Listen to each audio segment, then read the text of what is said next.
This is a recording of me reading. This is me reading a fanfic by Fairytale Dreamer. Something to love, something to live for. A Spongebob x Sandy fanfic.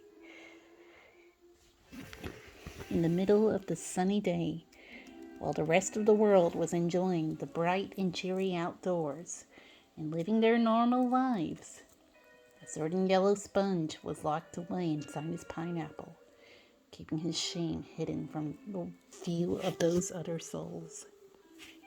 The living room was mostly dark, with the light from the sun barely shining through the many blinds of the windows that was just to the left of the steel front door. The pineapple was ever so quiet, except for the occasional sounds of chirping scallops in the distance, as well as Gary's frequent mews of concern for the little square man sitting in the red chair. SpongeBob's sad and tired eyes were fixed on the door in front of him, as if expecting someone. It felt as though he had been sitting there for ages. The days had passed by so much too slowly for him. Ever since being sent home from work and finding life's everyday activities to be extremely difficult due to his impaired thumbs, SpongeBob was nothing less than ashamed and felt utterly useless. After all, what is a man without the use of his thumbs? His melancholic mood was unaffected by the soft knocking from the outside of the door. "SpongeBob, it's me, Sandy!" And then her voice rang out. SpongeBob shut his eyes for a moment, dreading the fact that the Texan squirrel was about to enter. Her words of warning from days ago entered his mind, twisting and squeezing his brain into regret. I don't know, SpongeBob. I think you should be more careful." "Hell, Sandy, don't be such a worry whale. What could possibly go wrong?" He knew he should have known better than go by his own judgment. Perhaps if he had listened to her, he wouldn't be in such a silly, yet rather harsh predicament. It seemed that every time a person would say such a thing as, "What could go wrong?" they were setting themselves up for failure, almost as if the phrase was a jinx.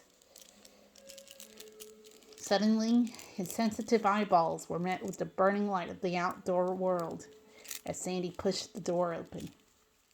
She smiled at him and did what she could to try and make things easier to possibly put him in a better mood.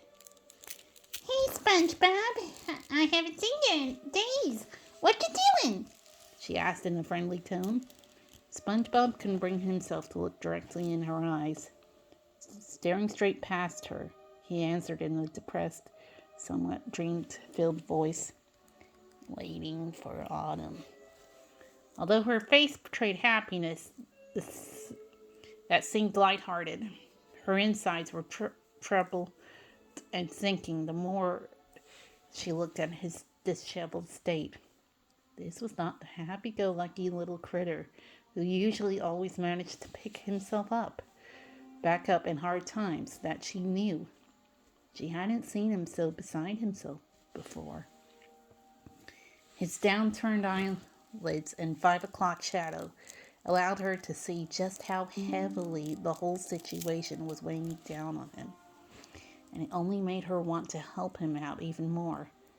Come on, it can't be that bad," she offered, her voice gentle and nurturing as she stepped towards him. He was far too miserable to allow the softness in her voice to comfort him. He wanted nothing more than to listen to her words, but his fallen pride acted like a shield of solid steel. "Leave me, Sandra.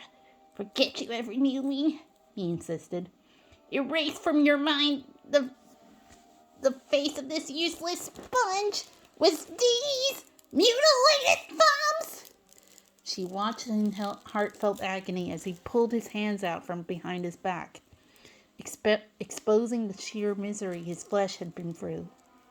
Seeing the shame and pain on his innocent face affected her in a way she hadn't expected. Ah! Sandy gasped, dropping to her knees in front of him.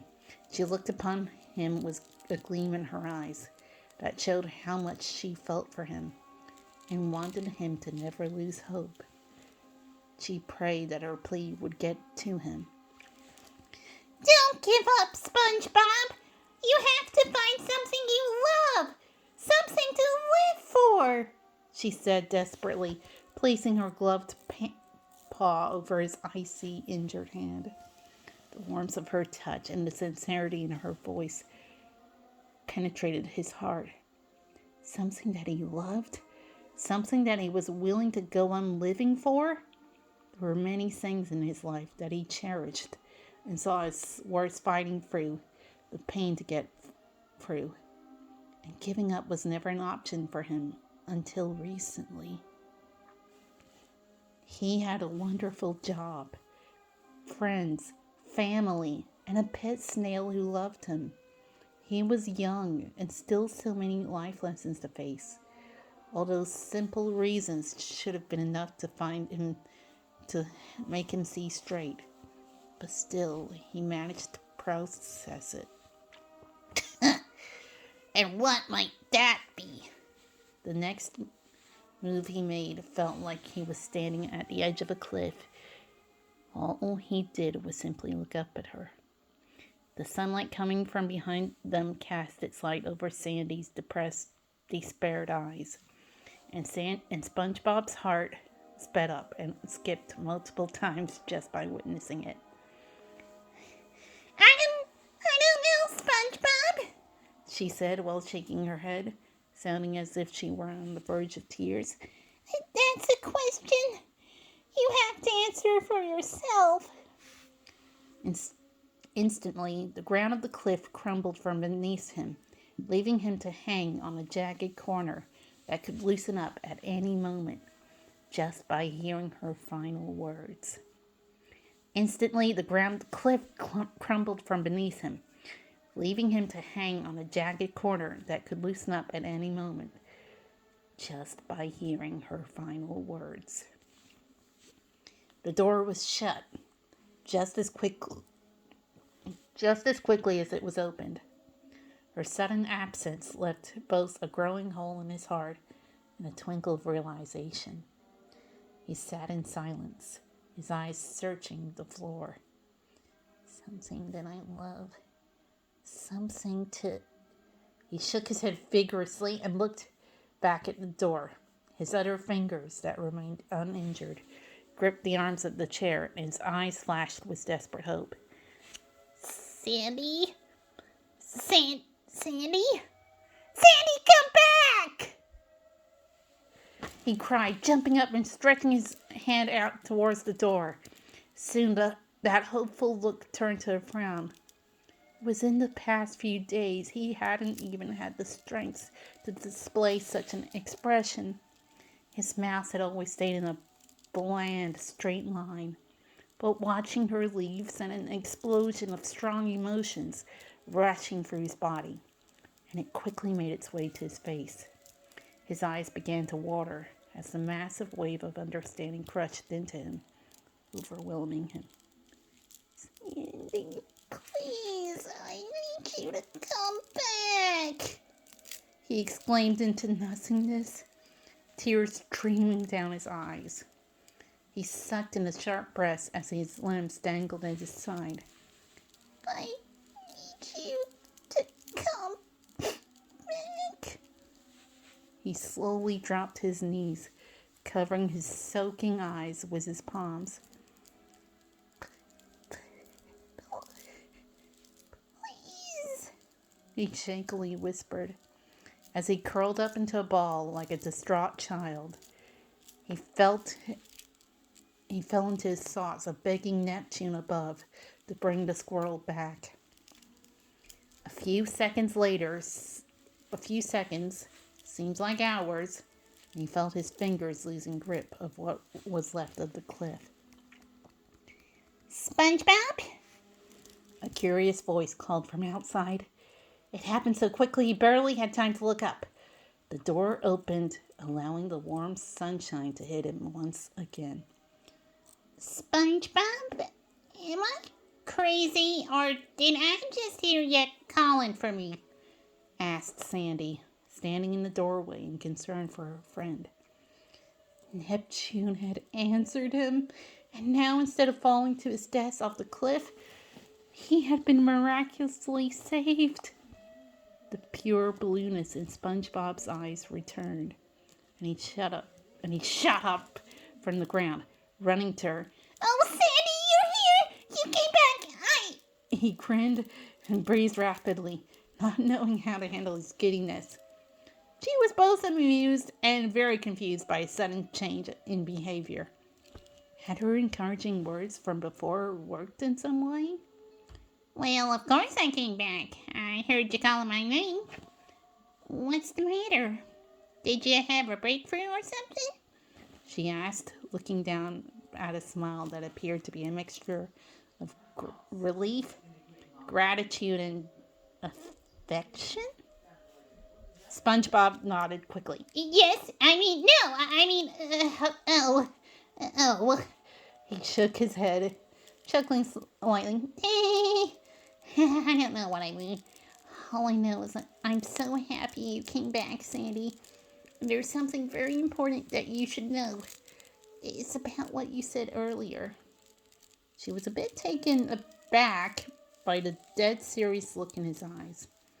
He only looked at people that way when he meant business, which wasn't at all often. Sure, SpongeBob. I'm all ears. She turned fully towards him as they automatically joined hands, which sent a spark through him, starting at his fingers and then ending at his toes. He swallowed hard. Well, he got a second chance, but how was he going to go about taking it? He pressed his lips together after his eyes briefly searched the ground for the second time. All right, Sandy, I'm not going to waste any time. I'm just going to say it, he said sternly. She nodded in response, intensifying her gaze. I think Getting lost in her eyes, his thoughts became a blank canvas, and that was the way the underwater sunlight enveloped her so beautifully was a bit distracting. All in all, this wasn't going how he was expecting. Sandy's eyebrows raised and her head moved slightly to the side at the sight of his mesmerized, love-struck stare. SpongeBob? She asked, waving her hand in front of his face. He asked dreamily. What was it you were going to say? SpongeBob responded by standing on his tiptoes and wrapping her in an embrace that caught her off guard. Oh, I'll tell you later. Thanks for being there for me, Sandy. It took a few moments for her to realize what was happening. Though this was a bit odd, she knew that she could never resist one of his hugs. They always gave her the warm and fuzzies. She accepted his answer and squeezed him gently against her suit, shutting her eyes. Not a problem, little buddy. Not a problem. Even if this made no sense, and she was grateful to see that his spirit had been lifted. The end.